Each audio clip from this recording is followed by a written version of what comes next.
cela nous entoure et nous nous efforçons de détourner le regard. Il est de ces omniprésences qui basculent invisibles.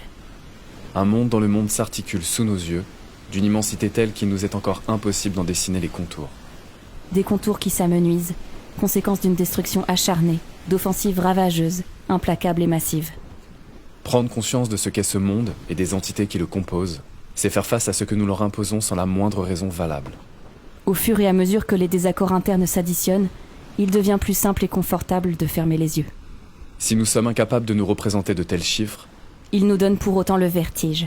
entre 1100 et 2200 milliards d'animaux aquatiques sont tués chaque année dans le monde, sans que cela soit pour nous une nécessité. L'écrasante majorité d'entre eux sont sentients, Ils peuvent, à minima, tout comme nous, ressentir des expériences positives et négatives, comme la joie, le bonheur, l'anxiété. la peur. Beaucoup expriment des individualités, se reconnaissent entre congénères et communiquent ensemble. Certains possèdent des facultés cognitives complexes, développent une vie sociale, parfois même avec des individus d'autres espèces. Autant de rapports au monde et d'ontologies qui nous échappent. D'autres encore apprennent, se souviennent. Développent des stratégies au sein de leur environnement. Malgré l'étendue de notre savoir actuel, il nous reste encore tellement à apprendre. Mais nous avons aujourd'hui connaissance de la chose la plus importante. Ces individus sentients sont capables de ressentir la douleur, Et ce malgré leur incapacité de la crier. ou l'impossibilité pour leur visage de l'exprimer. Une petite échelle n'est qu'une promesse d'industrialisation dans un système spéciste. Qu'importe les dictats d'un imaginaire traditionnel, Qu'importe le poids de la transmission générationnelle, qu'importe l'utopie d'un retour aux sources fantasmées, il n'existe aucune bonne façon de générer des souffrances inutiles et non désirées. à pied comme en barque, Par les hameçons comme par les filets, il est finalement toujours question de supplice. Dans les élevages aquacoles, où leurs intérêts primaires sont violemment limités, les animaux aquatiques sont intensément concentrés. Le stress est constant, les agressions entre congénères sont fréquentes. pouvant aller jusqu'au cannibalisme, Les déjections qu'ils produisent contribuent à la pollution de l'eau, les rendant ainsi davantage exposés aux maladies aux infections. et aux parasites.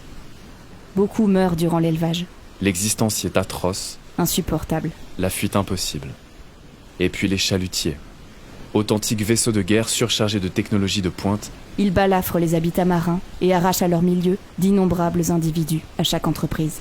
la majorité des capturés remontés à la surface peuvent mourir écrasés dans les filets, sous le poids de plusieurs milliers d'autres victimes. Ressentir leur vessie natatoire exploser, car les filets remontent vite, Suffoqués et agonisés pendant plusieurs heures, ou être éviscérés encore vivants.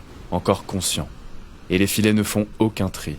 Les saisies involontaires sont rejetées par-dessus bord, mortes, Mutilées, agonisantes. Ces mêmes filets sont parfois perdus ou abandonnés dans les eaux, continuant d'emprisonner et de tuer d'innombrables victimes. Pendant des mois, des années, les chalutiers ne sont que des armes de destruction marine. source d'incommensurables souffrances. S'efforcer de l'ignorer, N'empêche pas le réel d'être ce qu'il est, cela permet au contraire d'invisibiliser et de perpétuer les souffrances, les agonies. les ruines. Les lacs, les fleuves, les rivières, les mers, les océans sont depuis la surface de véritables voiles opaques Qui nous encouragent à occulter. à exclure. Pourtant, il est plus que temps d'orienter nos regards vers l'ensemble de celles et ceux qui comptent, d'inclure tous les individus sentients dans notre cercle de considération morale, De transformer radicalement notre paradigme, afin d'entendre les douleurs silenciées, les douleurs silencieuses, de reconnaître les agentivités et les intérêts des animaux sentients aquatiques. Comme chaque année, le projet Méduse soutient la Journée mondiale pour la fin de la pêche et ses revendications. Vous aussi, rejoignez le mouvement. Informez sur la souffrance des animaux aquatiques et participez à faire bouger les lignes.